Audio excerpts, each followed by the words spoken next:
Hello mga mare! For today's video, tayo magagawa ng daing na bangus. Aba naman. Ito nga pala, halos palaging ginagawa dito sa amin. Pero share ko na din sa inyo. Ay, dyan nga pala mga mare, nag-ready lang ako ng napakaraming bawang. At ginahit ko na ng ganyang kaliliit. Isa nga ito sa paborito din sa aming bahay na iulam. Kaya madalas kaming gumagawa ng ganito. Kaya at this time mga mare, share ko na sa inyo. Naglagay na ako dyan ng suka, patis, pampaalat at paminta. At yung bawang na ginahit natin kanina. Halu-haluin mo lang mga mare hanggang mag-combine na lahat ng ingredients na nilagay natin. At pag okay na ang lasa mga mare, pwede mo na ilagay yung mga bangus. At kinabukasan ko nga pala yung lulutuin mga mare. Yung kinaumagahan na nga mga mare, atin ang simulang lutuin dahil masarap yun yung pang-almusal. Lagyan ko nga lang pala yung mga mare ng konting liquid seasoning bago kayo prito, pampa-aroma lamang. Pero optional lang naman yan, depende na lang sa inyo kung gusto nyo din lagyan. Kaya ito na, simulan natin iprito, sumabak na tayo sa pamalakasang madaming putukang nangyari. Kasi ganun talaga mga mare, kasi medyo mataba talaga yung bangus na ginamit natin. Kaya talagang putok-putok siya kapag piniprito. Aba naman. And kita nyo naman mga mare, mag-isa na naman akong kumakain dahil yung kasama ko daw ay magda-diet na.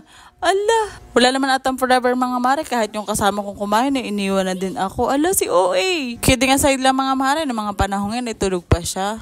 Siya, ano bang ginagawa mo dyan mga mare? Kumuha ka na ng plato at sabahin mo na akong kumain. Kain po tayo. Yun lang naman mga mare. Kung nagustuhan mong aking mga cooking vlog, follow for more. Salamat!